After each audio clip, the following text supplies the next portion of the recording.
Bapak Ibu yang dikasih Tuhan, hari ini saya mau mengajak kita belajar satu kebenaran firman Tuhan tentang iman yang sejati, ya.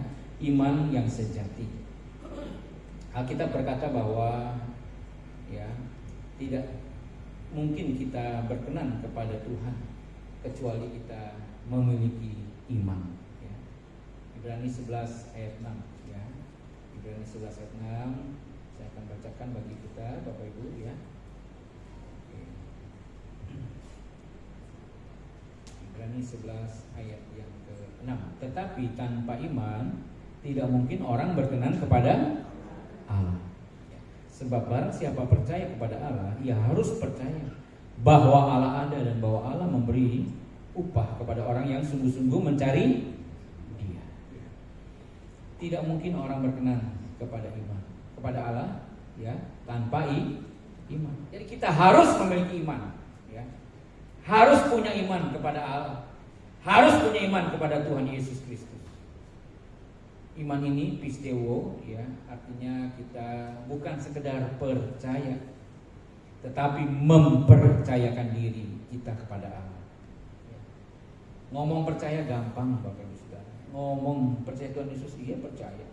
Percaya pada Bapa di sorga, Elohim Yahweh, ya, Allah yang benar satu-satunya, Allah Abraham, Ishak dan Yakub, ya. Percaya? Iya percaya. Gampang percaya melalui mulut, ya, melalui perkataan. Tetapi ketika iman kita diuji, kepercayaan kita diuji, nah disitulah letak beratnya, Bapak Ibu Saudara. Diuji dengan apa? Diuji dengan berbagai pergumulan hidup, diuji dengan sakit penyakit, diuji dengan masalah-masalah. Apakah kita tetap beriman kepada Tuhan? Dan yang lebih berat lagi sebetulnya adalah diuji dengan apa? Kenyamanan hidup. Ketika hidup kita nyaman, uang banyak, jabatan tinggi, ya, dihormati banyak orang, merasa memiliki sesuatu dan merasa mulai tidak membutuhkan Tuhan. Nah, di situ tuh ujian iman kita. Ya, kenyamanan hidup bisa membuat kita jatuh dalam dosa, Bapak Ibu. Kenyamanan hidup, kesuksesan hidup bisa membuat kita lupa dan tidak memerlukan Tuhan. Nah, disitulah, ya, kalau kita nggak berhati-hati, kita bisa jatuh, Bapak Ibu Saudara, jatuh dalam dosa. Nah, Bapak Ibu Saudaraku, kita harus memiliki iman. Dan iman yang harus kita miliki ini adalah iman yang berdasarkan kepada kebenaran firman Tuhan. Alkitab berkata, iman timbul dari pendengaran dan pendengaran oleh firman Kristus. Jadi kita harus mau belajar kebenaran firman Tuhan, ya. Sebagai murid-murid Tuhan Yesus, kita harus rajin, tekun belajar kebenaran firman Tuhan, Bapak Ibu Saudara. Tuhan Yesus katakan sebelum Tuhan Yesus naik ke surga kepada murid-muridnya, jadikanlah segala bangsa murid, ya. Baptis mereka dan ajarlah mereka melakukan segala sesuatu yang telah kuperintahkan kepada. Ajar, melakukan, bukan hanya tahu perintah Tuhan, tapi lebih lagi menjadi pelaku firman. Nah, kita mendengar firman, kita timbul iman, ya, dan kita harus praktekkan, lakukan dalam kehidupan kita, supaya iman kita berakar dalam firman Tuhan, iman kita bertumbuh dalam firman Tuhan, dan iman kita berbuah. Buahnya adalah karakter hidup kita yang semakin dibaharui menjadi serupa dengan Yesus. Karakter kita yang harus sempurna seperti Bapa di sorga adalah sempurna. Harus buahnya ke sana, Bapak Ibu Saudara, ya. Nah, Bapak Ibu yang dikasih Tuhan, kita akan melihat sama-sama, ya, firman Tuhan dari Yohanes pasal 20. Di sini mengisahkan tentang pertemuan Tuhan Yesus dengan murid-muridnya. Kita akan baca sama-sama Yohanes pasal 20 ayat yang ke-29. Yohanes 20 ayat 29, ya, kita baca sama-sama ayat ini. 1, 2, 3. Kata Yesus kepadanya, karena engkau telah melihat aku, maka engkau percaya. Berbahagialah mereka yang tidak melihat namun percaya. Iman sejati adalah iman yang, ya, tetap percaya kepada Tuhan walaupun tidak melihat. Bapak Ibu yang dikasihi Tuhan, Tuhan Yesus menampakkan diri kepada murid-muridnya. Ke-11 murid-murid di dalam Yohanes pasal 20 ayat 19 sampai 23. Tuhan Yesus berjumpa dengan murid-muridnya. Ada 10, ya, satu lagi Thomas tidak ada di tengah-tengah mereka. Nah, lalu ya, kemudian satu ketika mereka kumpul lagi, ya, mereka kumpul dan mereka bilang sama Thomas, Thomas, kami udah melihat Yesus, ya. Kami telah melihat Tuhan, di ayat 25 Yohanes 20. Tapi Thomas berkata kepada mereka, sebelum aku melihat bekas paku pada tangannya, dan sebelum aku mencucukkan jariku ke dalam bekas paku itu, dan mencucukkan tanganku ke dalam lambungnya, sekali-kali aku tidak akan percaya. Murid-murid Tuhan Yesus sudah bilang sama Thomas, mas, begitu ya. Ini orang Jawa berarti ini kan Thomas. Mas Thomas.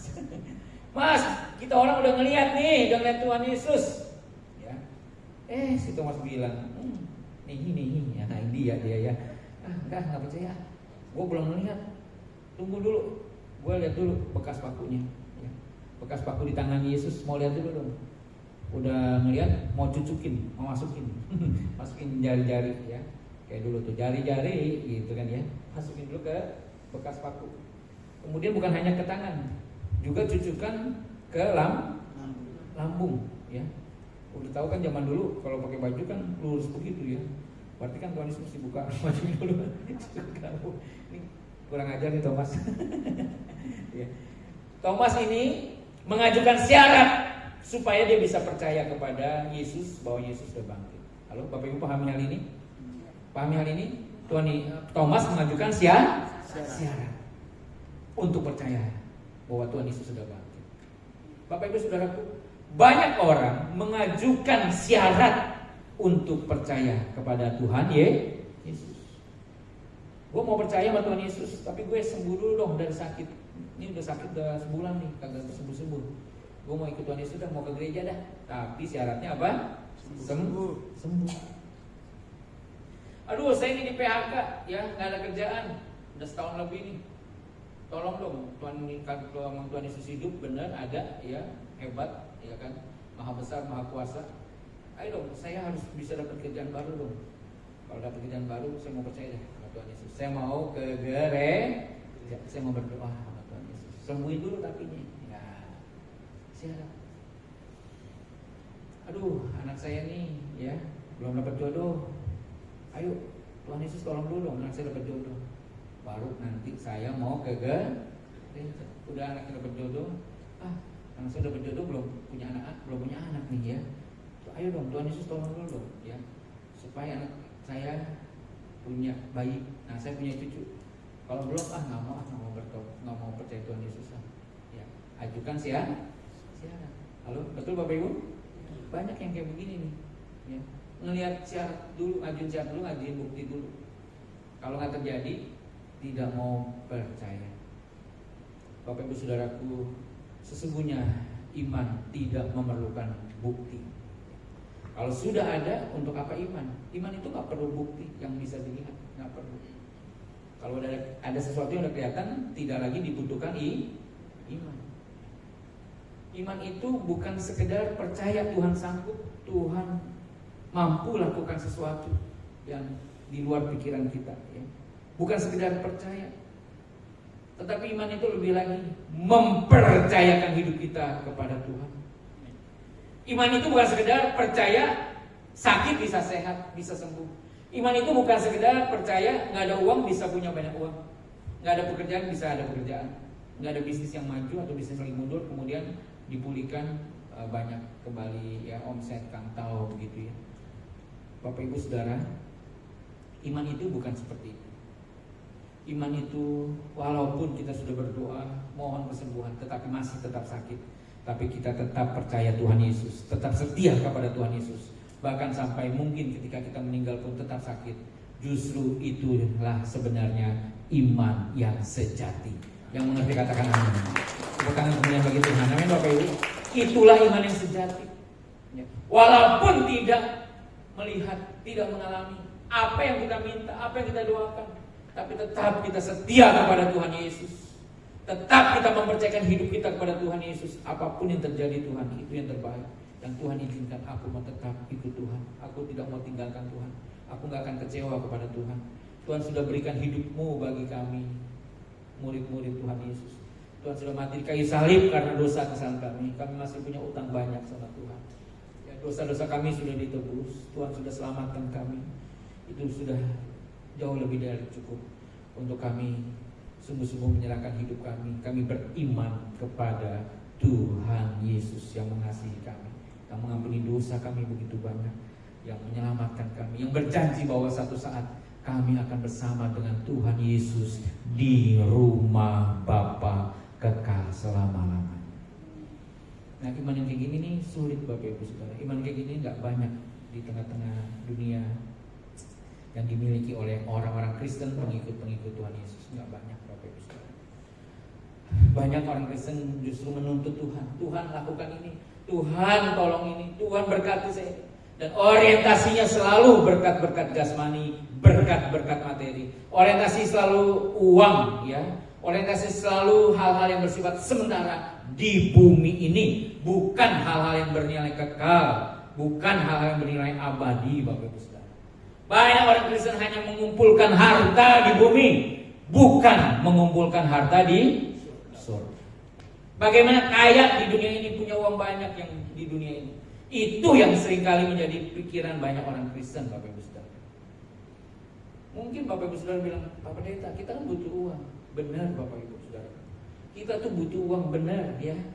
Buat makan sehari-hari, kebutuhan hidup sehari-hari, buat anak sekolah, buat bayar kontrakan rumah, ya, buat transport kita kemana-kemana, ya. Kita butuh uang, benar. Gereja Tuhan juga butuh uang, ya. Kita bersyukur bisa ibadah nyaman seperti ini, ya. Itu pun harus ada uang yang dikeluarkan. Halo, betul Bapak Ibu Saudara? Harus ada uang.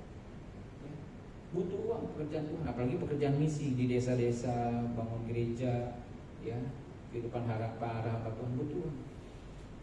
Tetapi Bapak Ibu Saudara, kita jauh lebih lagi membutuhkan Tuhan daripada uang. Ada amin Bapak Ibu Saudara? Kita jauh lagi lebih membutuhkan Tuhan Bapak Ibu Saudara. Ya. Kita perlu Tuhan. Kita perlu Tuhan, kita butuh Tuhan. Tanpa Tuhan hidup kita sia-sia. Tanpa Tuhan hidup kita gak berarti. Tanpa Tuhan hidup kita kosong Bapak Ibu Saudara, hampa ya. Bapak Ibu boleh punya banyak uang, tapi kalau tidak punya Tuhan Yesus dalam hidup Bapak Ibu Saudara, Bapak Ibu Saudara hatinya akan mungkin damai, gak mungkin sejahtera, gak mungkin hatinya tenang, gak mungkin Bapak Ibu Saudara. Alkitab berkata, apa gunanya kamu memiliki seluruh harta dunia. Jadi orang yang paling kaya di dunia. Ya. Apa gunanya kamu memiliki seluruh harta dunia kalau jiwamu binasa? Jiwa kita binasa karena kita tidak punya Tuhan Yesus. Karena kita tidak mengenal Allah pencipta kita, Allah Bapa di surga. Percuma Bapak Ibu Saudara, percuma. Kita akan binasa kekal selama-lamanya. Percuma hidup kita di bumi 70-80 tahun, singkat, nggak lama Bapak Ibu Saudara. Ya, nggak lama. Saya juga kadang-kadang mikir ya tahu udah ABG, aku baru bocah begitu kan ya. ABG Bapak Ibu Saudara ya, 53. Nah, di sini ada kawan SMP saya ya, Ibu Susi dan suami dan iya ya. Saya bilang kan ini punya saya grup alumni SMP. Nah, saya bilang saya ke Bali, Ibu Susi datang. Terima kasih ya Ibu Bapak ya bisa kunjungi di tempat ini. Jadi kami terakhir ketemu tuh tahun 1987 ya. Saya lulus SMP 87. Ya, aduh ya. Kalau misalnya nggak tahu, ya nggak kenal kali ya. Siapa gitu ya. Tapi puji Tuhan bisa jumpa di sini. Nah, Bapak Ibu, makin lama kita ya hidup kita singkat di bumi. Semua sebentar ya. Kalau 70 tahun berarti sisa hidup saya 17 tahun lagi. Itu ya kalau sampai 70 tahun lagi. Mohon maaf Om, Gembala berapa tahun Om sekarang? Baru berapa Om? 78, baru 78. Haleluya.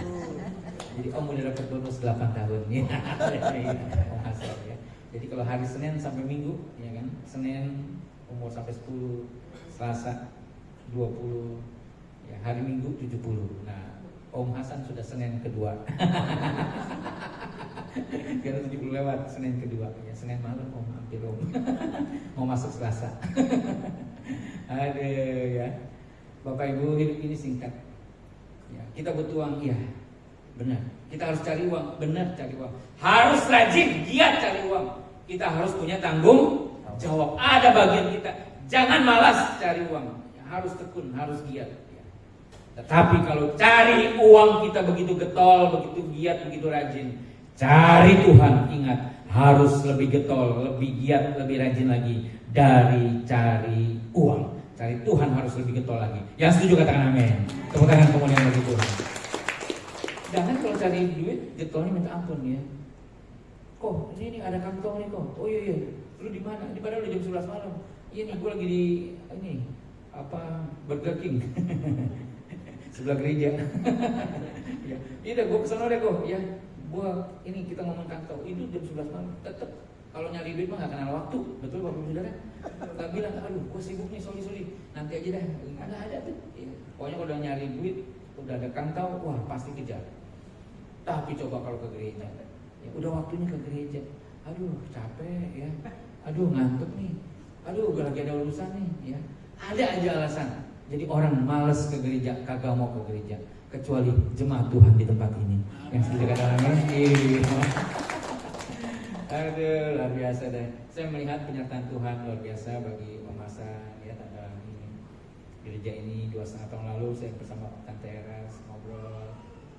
Om Hasan ungkapkan kerinduan untuk buka ya gereja, dan waktu itu live streaming ya Om ya, 4 kali live streaming ya Om ya. Saya terus terang Bapak Ibu Saudara, ini saya terus terang aja nih. Saya mikir waktu itu, mana mungkin bisa nih ada gereja live streaming mulu begitu. Karena emang yang ngurusin GSKI kalau ada gembala baru mau gabung itu saya yang ditugaskan untuk ngurusin ya, bantuin gembala-gembala. Saya sempat mikir, aduh Tuhan gimana, kayaknya nggak mungkin deh ya. Masa sih live streaming mulu begitu. Tapi puji Tuhan 2,5 tahun yang sudah lewat ya. Sekarang sudah mulai di mix ya, bergantian ada live streaming dan ada onsite-nya ya. Bapak Ibu Saudara tetap setia ya, amin. Ya, tetap setia, tetap ikut terus ke pusat ya, ke MAG, Rehoboth pusat ya, GSKI pusat ya, dan saya percaya Bapak Ibu Saudara akan terus bertumbuh di dalam Tuhan. Yang setuju katakan amin. Amin. Bukan kemuliaan bagi Tuhan ya, Bapak Ibu Saudara. Terima kasih Om Hasan yang terus ya berjuang ini luar biasa, jadi berkat bagi jemaat Tuhan, bagi gereja Tuhan GSKI di Bali ya. Nah, jadi Bapak Ibu yang dikasih Tuhan, uang itu bukan tujuan hidup kita. Yang menjadi tujuan hidup kita adalah hanya Tuhan dan kerajaan Allah yang kekal. Ada amin? Iya. Kayak misalnya kita mau ke Singapura, ya. Itu tujuannya Singapura. Alatnya adalah pesawat.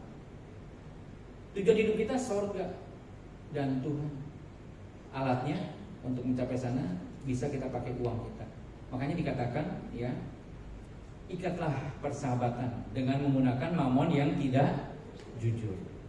Mamon yang tidak jujur, uang, itu adalah alat sarana untuk kita apa? Kita menyenangkan hati Tuhan, kita melayani Tuhan, kita jadi berkat bagi banyak orang ya. Jadi uang hanyalah alat. Kedudukan, jabatan, pangkat, kesuksesan duniawi itu hanya alat, itu hanya sarana untuk kita lebih efektif dipakai Tuhan, jadi berkat bagi sesama, bisa mendukung pelayanan pekerjaan Tuhan ya di gereja, pelayanan pekerjaan misi dimanapun ya. Itu alatnya uang. Tapi yang persahabatannya bukan dengan uang, kita bersahabatnya dengan Tuhan. Yang setuju katakan amin. Kita menjadi sahabat-sahabat Tuhan, sahabat-sahabat Allah. Yang mau menjadi sahabat-sahabat Tuhan, tepuk tangan kemuliaan bagi Tuhan. Haleluya. Nah ini kita harus berjuang, Bapak Ibu, ini harus ngerti. Aduh, masalahnya apa? Banyak pendeta yang kayak saya ini ngaco juga. Ngajarinnya bukan bersahabat dengan Tuhan, ngajarinnya bersahabat dengan mamon. Kenapa? Karena pendetanya juga cinta uang, Bapak Ibu Saudara. Ya. Pendetanya hamba uang. Banyak pendeta kayak saya ini jadi hamba uang, bukan hamba Tuhan. Sehingga yang diajarin adalah kemakmuran terus, kesuksesan terus secara jasmani, secara materi kepada jemaat. Dan jemaat juga senang lagi ya. Yes gitu ya. Gue jadi orang kaya, yes gitu kan. Halo Bapak Ibu. Jemaatnya senang juga, jadi klop. Capek dah ya. Padahal ya, yang Tuhan Yesus ajarkan adalah kumpulkan harta di sorga, bukan di bumi. Artinya apa? Tujuannya di sorga. Bapak Ibu ya, kalau misalnya mau ke Amerika, Bapak Ibu ke Amerika, duit rupiah laku apa enggak Bapak Ibu? Laku gak duit rupiah? Kagak. Duit rupiah harus diganti dengan apa? Dolar. Ganti di sini nih, ganti lah. Segera ganti ke money changer dulu, ganti dolar.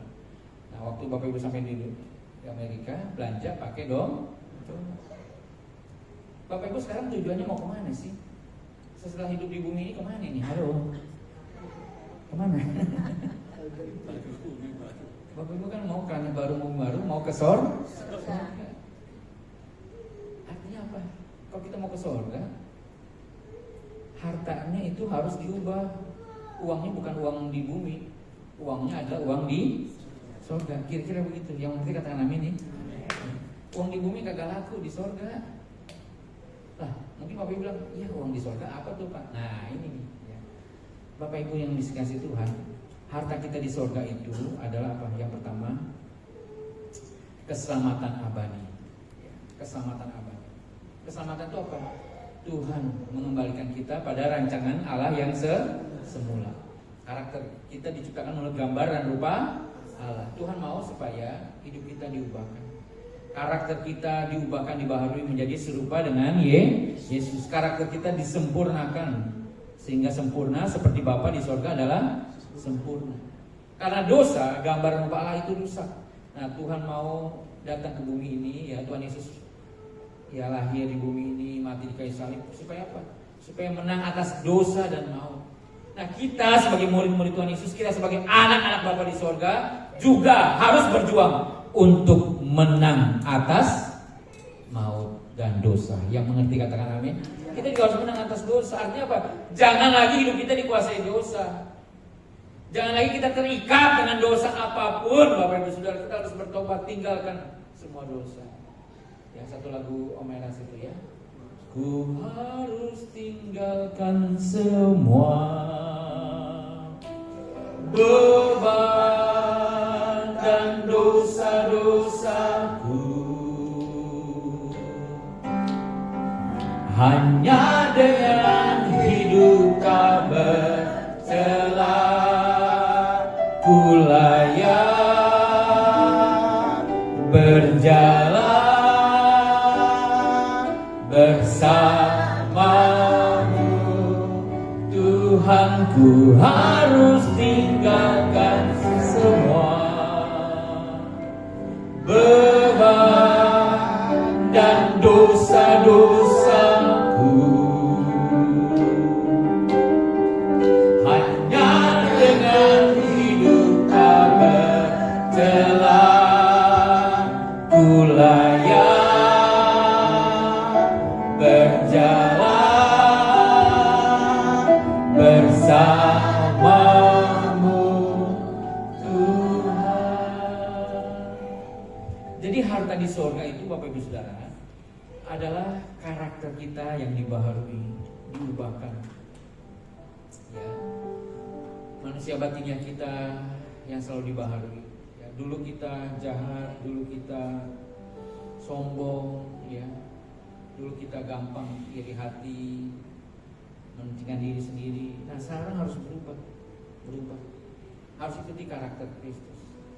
Harus memiliki buah roh dalam hidup kita. Ada kasih, sukacita, damai sejahtera, kesabaran. Ya. Amin Bapak Ibu Saudara. Punya kelemah lembutan, punya penguasaan diri. Ya. Dulu kita selalu kalah sama dosa, takluk sama dosa. Tapi sekarang kita mau berubah, mau bertobat. Kita harus menang atas dosa. Seperti Tuhan Yesus sudah menang atas dosa, kita juga harus menang. Jangan cuma mau nyanyi apa? Kita lah umat pemenang. Kita lebih dari pemenang, tapi gagal terus, dosa terus, jatuh lagi. Aduh, jangan Bapak Ibu Saudara. Ya. Harta kita di surga adalah karakter kita yang terus diubah menjadi serupa dengan Yesus. Sehingga ketika orang lain lihat kita, mereka akan bilang, aduh, saya ngeliat kamu kayak ngeliat Tuhan Yesus deh, kamu baik banget sih, gitu. Yang setuju katakan amin. Jangan orang bilang, kalau kita tangan Bapak Saudara ya, jangan orang lain lihat kita, lu gak jahat banget sih kayak setan ya. Gue kayak ngeliat setan. Jangan Bapak Saudara. Halo, Pak Bu, Bu, Ibu ngeliat suami kayak ngeliat Tuhan Yesus sama yang ngeliat setan.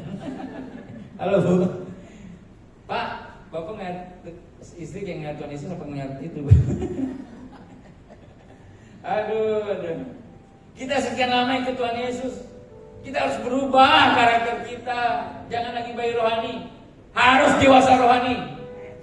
Amin. Iya Bapak Ibu, buah roh, pancarkan buah roh ya.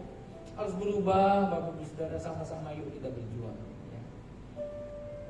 Sehingga hidup kita ini dinikmati. Kita jadi teladan Bapak Ibu Saudara. Kita bisa bilang kepada anak-anak, kamu ikutin teladan Papa, gaya hidup Papa, omongan Papa, pikiran perasaan Papa, ya. Kamu ikutin gaya hidup Papa, gaya hidup Mama, kamu ikutin. Waduh, itu baru keren Bapak Ibu Saudara. Bapak Ibu sedang mengumpulkan harta di surga. Haleluya, amin. Ketika kita taat sama firman Tuhan, ketika kita lakukan kebenaran firman Tuhan, kita sulit mengampuni karena ada orang yang menjelek-jelekan kita, ya. Udah tahu kita emang udah jelek, dijelek-jelekin lagi, jelek pangkat 2. Pak Bu, kita kesel, marah, kita mau mau gue bales nih. Tapi Tuhan bilang ampuni mereka, ya ampuni mereka. Aduh Tuhan, susah Tuhan, ampuni. Kalau kamu nggak ampuni, Tuhan juga nggak akan ampuni kamu. Aduh, iya dah Tuhan, gitu ya. Iya dah Tuhan, saya ampuni dah, gitu. Bapak Ibu, ada kisah tentang seorang raja mengampuni anak buahnya 10.000 talenta. Diampuni, ya. Udah deh. Tadinya istri lo jual, anak lo jual deh buat ngasih utang, meskipun nggak beres juga. Tapi ya udah deh, raja ini berbelas kasihan, udah diampuni 10.000 talenta. Yang orang diampuni ini ketemu lagi temannya, dia ngasih utang cuman 100 dinar. Ketemu temannya ditagih, mana yang utang lo sama gue 100 dinar. Waduh, nggak punya duit bos, gitu ya ketemunya. Yang udah dilunasin utangnya nih sama raja ya. Udah dianggap lunas, dicekek tuh temennya yang cuma utang 100 dinar, dicekek, masukin ke penjara. Selain, waduh Bapak Ibu, akhirnya dilaporin tuh tingkah laku yang jahat ya, daripada orang yang sudah dihapuskan utangnya 10.000 talenta. Akhirnya apa? Raja marah, raja murka ya. Kamu udah diampuni kesalahan kamu gitu banyak, udah dilunasi utang kamu gitu banyak, kamu kok gak ampunin kawan kamu? 10.000 talenta adalah 1 talenta 6.000 dinar. 10.000 talenta kali 6.000 dinar 60 juta dinar. 1 dinar adalah upah pekerja selama 1 hari. Jadi kalau 1 orang kerja dapat berapa duit sehari? Kalau saya panggil tukang ke rumah saya ya, di Jakarta itu 150.000. 60 juta kali 150.000 itu 9 triliun. Bapak Ibu nanti hitung sendiri di rumah. Pokoknya intinya 10.000 talenta itu 9 triliun, kurang lebihnya begitu. Nah, satu lagi utangnya cuma 100 dinar. 100 dinar itu 100 upah pekerja dalam 100 hari. 100 kali pegoceng 15 juta cap gotiau. Nah, bayangkan Bapak Ibu, 9 triliun dibandingin 15 juta dibandingin cap gotiau. Nah, lontong yang enak bukan lontong cap gome, Bu. Nah, bagi saya lontong yang enak adalah lontong cap gotiau. Nah, habis makan lontong dikasih duit cap gotiau. Nah, itu enak. Jadi bukan lontong cap gome. Nah, Bapak Ibu, hutang kita sama Tuhan banyak, nggak bisa kita bayar, nggak bisa kita lunasin. Orang lain berutang dosa sama kita, sedikit kecil, nggak ada artinya. Kita nggak bisa ampuni. Aduh, Tuhan nggak akan ampuni kita. Halo, Bapak Ibu, halo, amin. Ayo kita belajar lepaskan pengampunan. Ya, jangan simpan akar pahit. Kalau Bapak Ibu simpan akar pahit, kesalahan orang lain. Nanti Bapak Ibu juga yang merugi, Bapak Ibu yang sakit. Udah nggak berkenan sama Tuhan, dosa kita nggak diampuni, kita juga akan sakit. Cancer ya, itu salah satunya adalah menyimpan kesalahan orang lain. Udah buang dosa-dosa sampah itu, buang Bapak Ibu Saudara, lepaskan ya, dan kita akan mengalami damai sejahtera, sukacita yang sempurna dari Tuhan. Amin. Iya Bapak Ibu Saudara. Nah, ini pelaku firman nih, Bapak Ibu melakukan firman, itu Bapak Ibu sedang mengumpulkan harta di surga. Yang taat sama Tuhan tuh. Ya. Iman itu adalah ketaatan kita sama Tuhan, Bapak Ibu. Jadi jangan kita ngomong kita taat tapi nggak ada, kita ngomong beriman tapi nggak taat. Aduh, nonsense. Ya. Malaikat juga bilang bohong gitu ya.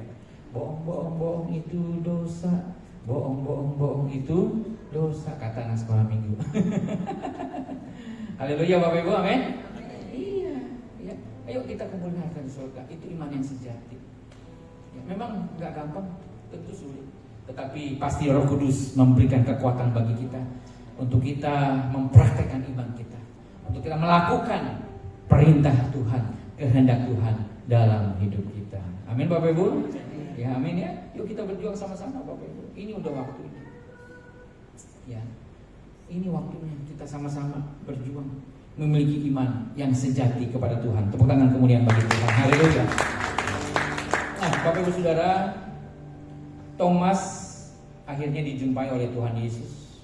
Walaupun pintu-pintu terkunci di ruangan itu, tetapi Tuhan Yesus yang sudah memakai tubuh kemuliaan bisa tembus tembok dan ada di tengah-tengah mereka. Tuhan Yesus berkata di ayat 26 Yohanes 20, damai sejahtera bagi kamu. Dan kemudian Tuhan Yesus berkata kepada Thomas, ayo taruh jarummu di sini.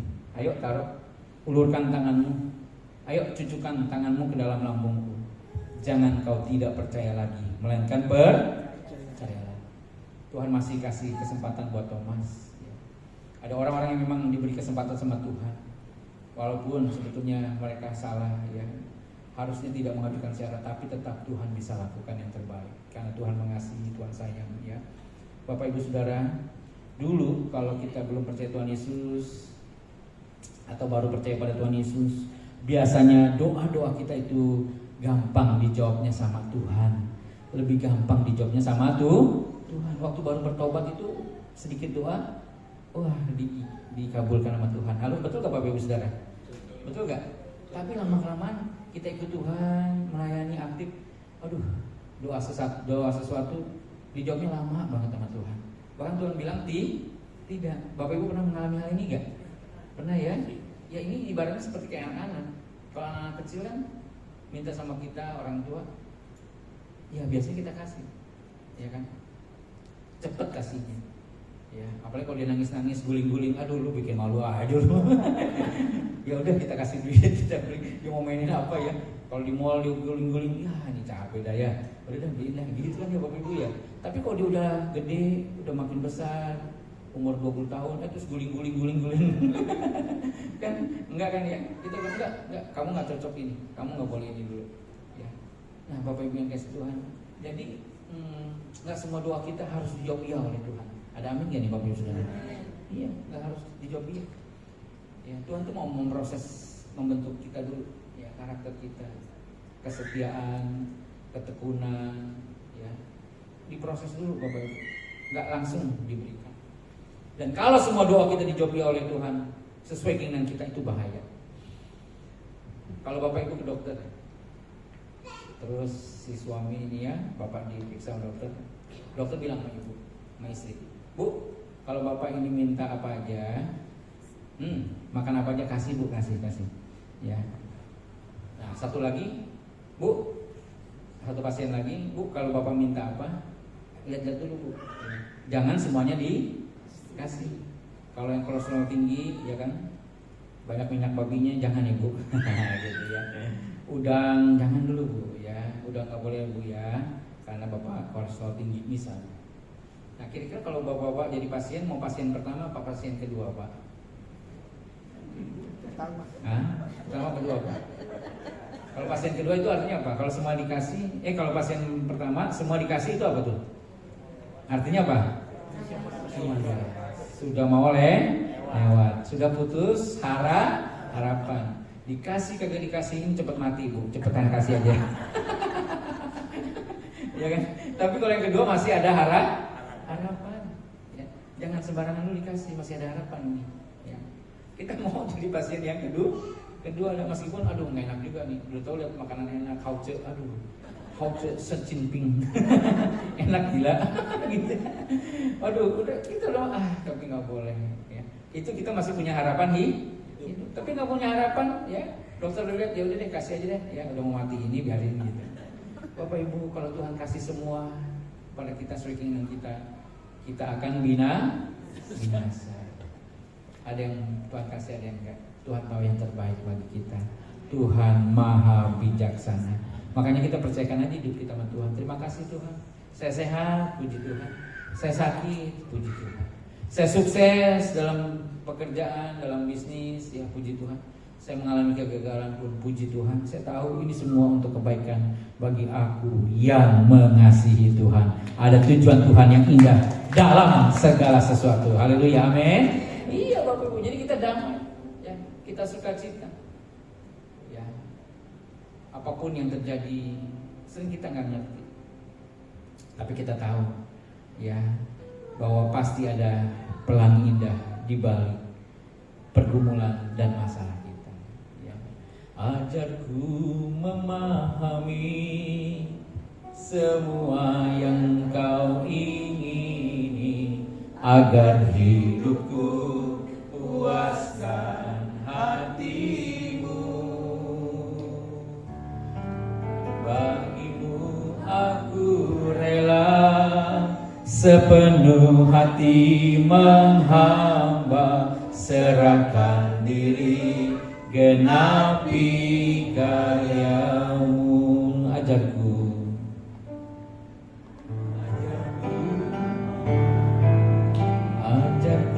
memahami semua yang kau ingini, agar hidupku puaskan hatimu. Bagimu aku rela, bagimu aku rela sepenuh hati menghamba, serahkan diri. Sekali lagi Bapak Ibu Saudara katakan, oh ajarku memahami semua yang kau ingini,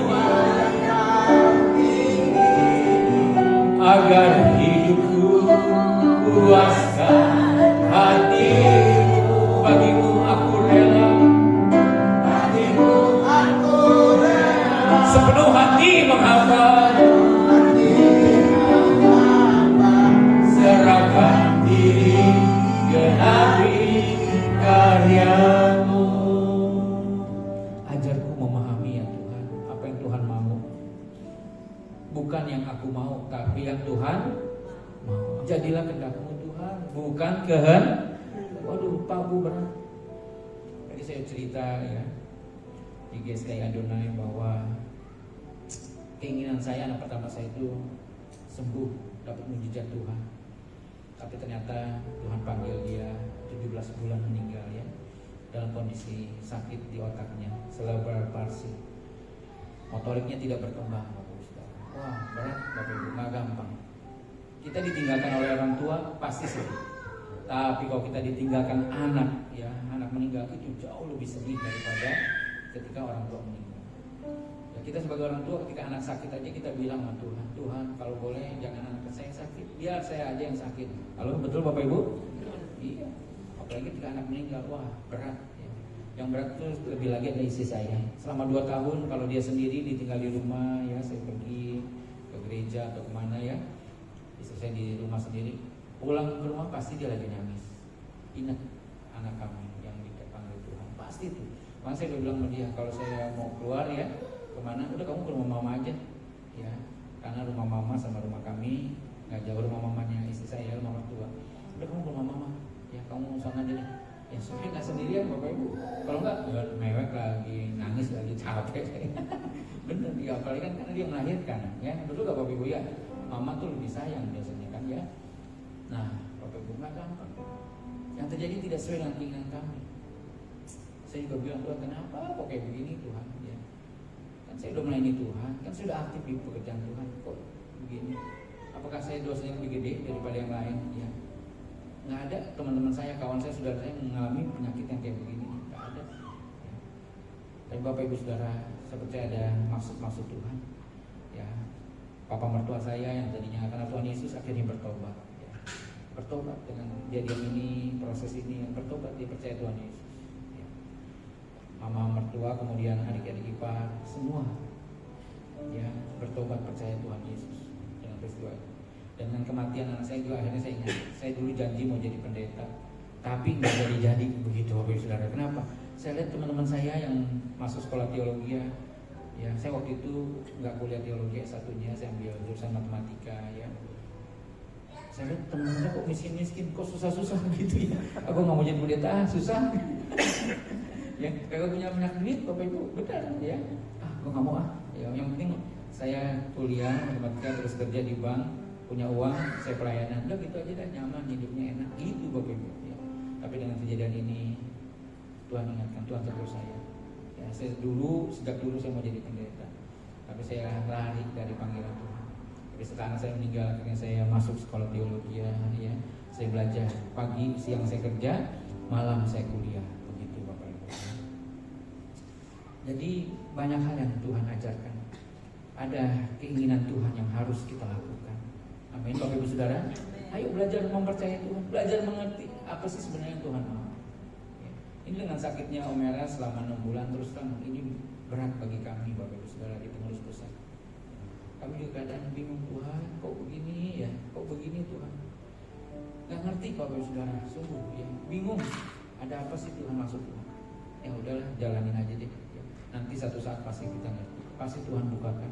Yang penting kita jalanin sesuai dengan apa yang Tuhan mau dalam hidup kita. Amin Bapak Ibu Saudara. Ya, yang penting kita berserah, ikuti apa kehendak Tuhan, dan semua pasti bisa dilewati bersama dengan Tuhan. Tuhan gak akan biarkan kita sendiri. Ya, Tuhan akan tetap menguatkan, mengokohkan, meneguhkan kita. Amin Bapak Ibu Saudara. Ya. Nah, akhirnya Thomas percaya. Dan Tuhan Yesus katakan, kamu telah melihat aku, kamu percaya. Berbahagialah mereka yang tidak melihat, namun percaya. Kita gak melihat waktu Yesus mati di kayu salib.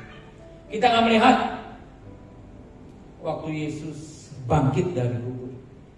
Kita tidak melihat waktu Yesus lakukan mujizat. Tapi kita percaya. Yang setuju katakan amin. Tepuk tangan kemuliaan bagi Tuhan.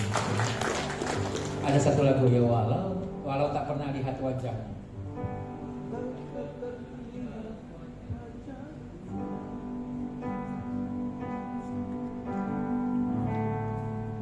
Mungkin singer bisa bantu ya, Pak. Walau tak pernah lihat wajahmu, tanganmu tak pernah kuraba, tak pernah ku jamah ujungnya jubahmu, namun kehadiranmu nyata. Sekali lagi ya, tak pernah lihat kosong kuburmu. Kau bangkit, aku tak di sana, namun ku percaya dan tetap ku cinta dirimu lebih dari segalanya. Amin Bapak Saudara. Kita gak pernah lihat. Dan yang menyedihkan sesungguhnya begini Bapak Ibu. Waktu Tuhan Yesus lakukan mujizat air jadi anggur, memberi makan 5.000 orang. Waktu Tuhan Yesus melakukan mujizat membangkitkan Lazarus, murid-murid Tuhan Yesus ada di sana. Orang banyak ada di sana. Tapi ketika Tuhan Yesus ada di kayu salib, murid-murid gak berani mendekat. Mereka takut Bapak Ibu Saudara. Mereka gak bersama dengan Tuhan Yesus. Hanya bersama dengan Tuhan Yesus di dalam ya hal-hal kesenangan. Tapi ketika penderitaan, mereka ketakutan, mereka tidak berani mendekat. Bapak Ibu Saudara, ayo kita belajar bersama dengan Tuhan.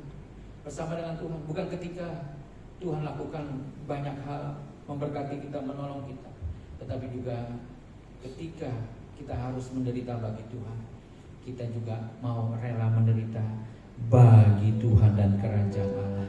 Kita harus mau memikul salib kita, menyangkal diri kita. Kita mau ikut Tuhan Yesus dengan lebih sungguh-sungguh lagi. Yang setuju katakan amin. Kita mau ada bersama-sama dengan Tuhan Yesus walaupun kita menderita ikut Tuhan. Jangan mau pas senang-senangnya aja ikut Tuhan. Jangan, Bapak Saudara. Ayo ya. Bapak-bapak tentu akan senang ketika istri setia, bukan hanya ketika bapak banyak duit. Ada amin gak bapak-bapak nih? Bapak-bapak duitnya lebih banyak, depositonya banyak, istri setia, wajar. Tapi ketika usaha kita ambruk, kita dibohongin sama orang yang kita percaya di perusahaan, kita dimakan sama rekanan bisnis kita ya, sehingga kita banyak utang ke bank, ke supplier, tapi istri tetap bersama dengan kita. Itu namanya istri yang setia. Amin bapak-bapak. Amin bapak-bapak. Jangan sampai istri itu ya, Bu, ada uang, abang sayang, nggak ada uang. Jangan Bu, amin Bu. Nggak ada amin nih. Iya, amin. Bawahnya senang yes gitu. Ya, senang walaupun dalam suasana duka tetap bersama-sama. Ya. Kita juga harus tetap bersama dengan Tuhan Yesus. Sadrak, Mesak dan Abednego, mereka ditantang. Kalau kamu mau selamat, ya, ayo sembah patung raja. Kalau enggak, kamu masuk ke dapur, bukan dapur banyak makanan, dapur api, ya kan? Tapi Sadrak, Mesak, Abednego bilang, kami percaya Allah yang kami puja sanggup melepaskan kami dari api yang menyala-nyala. Kami percaya Allah yang kami puja, Elohim Yahweh, sanggup melepaskan kami. Allah yang Maha Besar, Allah yang Maha Kuasa. Itu pernyataan iman mereka. Tetapi tidak cukup sampai di sana. Mereka melanjutkan dengan satu kalimat yang agung, yang indah. Mereka bilang ini, tetapi sekiranya tidak, sekiranya Tuhan tidak menolong kami, sekiranya Tuhan tidak lepaskan kami dari api yang menyala-nyala, hendaklah Tuanku Raja mengetahui, kami tetap tidak akan memuja patung yang Tuanku dirikan. Kami mau tetap setia kepada iman kami kepada Tuhan Allah Israel Elohim Yahweh. Itulah iman yang sejati. Tepuk tangan kemuliaan bagi Tuhan. Ini Bapak Ibu ya. Kita percaya Tuhan sanggup nolong kita. Tuhan sanggup ya lepaskan kita dari masalah-masalah. Tetapi Bapak Ibu, kalaupun Tuhan tetap izinkan masalah tetap kita alami, duri dalam daging tetap kita alami, kita tahu ya, dan kita mau tetap setia karena Tuhan Yesus setia dan taat kepada Bapa sampai mati, bahkan mati di kayu salib karena dosa dan kesalahan kita. Ini iman yang sejati.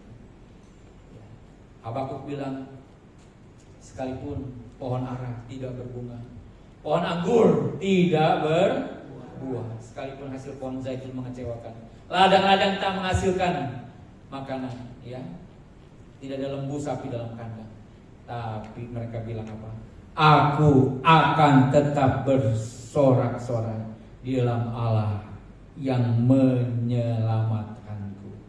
Tuhan itulah kekuatanku. Wow, luar biasa. Walaupun secara materi, secara jasmani, secara fisik lemah, nggak ada apa-apanya, ya. Ada kandang, tapi nggak ada sapinya, nggak ada lembunya dalam kandang. Hasil pertanian hancur semua, hasil bisnis hancur, ya, rusak semuanya, nggak ada hasilnya.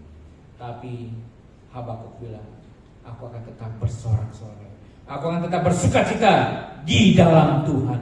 Kenapa bersukacita dalam Tuhan? Karena Tuhan adalah penyelamatkanku. Tuhan yang sudah menyelamatkan aku. Ini iman yang luar biasa. Amin Bapak Ibu Saudara. Tuhan Yesus sudah berikan keselamatan bagi kita. Itu mutlak cukup bagi kita Bapak Ibu. Jangan lagi tuntut yang lain. Jangan lagi tuntut yang lain. Justru kita harus menuntut diri kita. Apa sih yang sudah kita lakukan bagi Tuhan dan kerajaan Allah? Apakah hidup kita sudah berkenan kepada Bapa di surga? Apakah hidup kita sudah menyenangkan hati Tuhan dengan lakukan apa yang Tuhan mau? Ini yang harus kita perkarakan. Karena satu saat kita akan bertanggungjawabkan ini di hadapan Tuhan. Ya, selamat berjuang memiliki iman yang sejati. Tuhan Yesus memberkati Bapak Ibu Saudara. Amin. Amin.